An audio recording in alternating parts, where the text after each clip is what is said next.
Mastering reported yes, no questions in formal and informal contexts.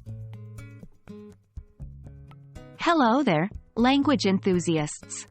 Today we're going to delve into the exciting world of English grammar, focusing on a very specific topic: reporting yes, no questions in formal and informal contexts. This is an essential part of mastering reported speech, a key intermediate grammar topic. Let's get started.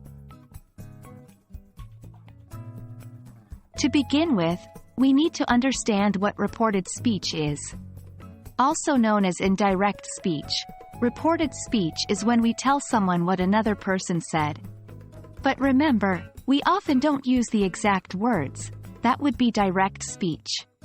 Instead, we change the tenses and pronouns where needed to fit into the context of our report. Next, we're diving into yes, no questions. These are simple questions that can be answered with a yes or a no. For example, do you like pizza?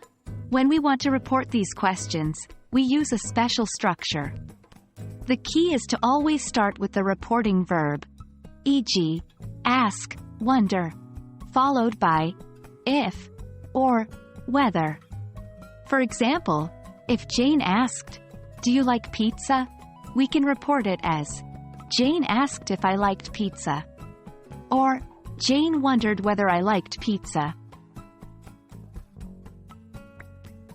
Now that we understand the basic concept, let's focus on our main topic: formal and informal contexts.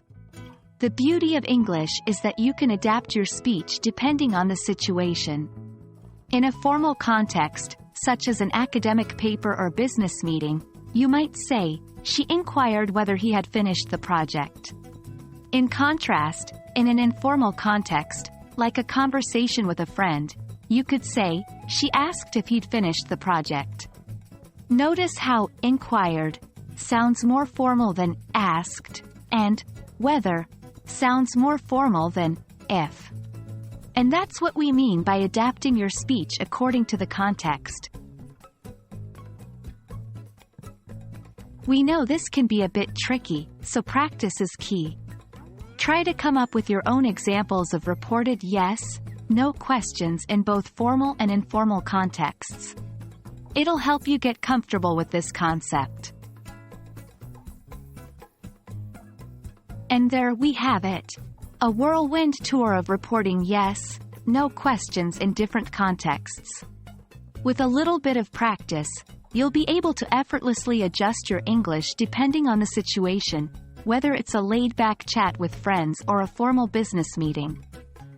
Keep practicing, keep improving, and remember, the journey to mastering a language is filled with small, meaningful victories.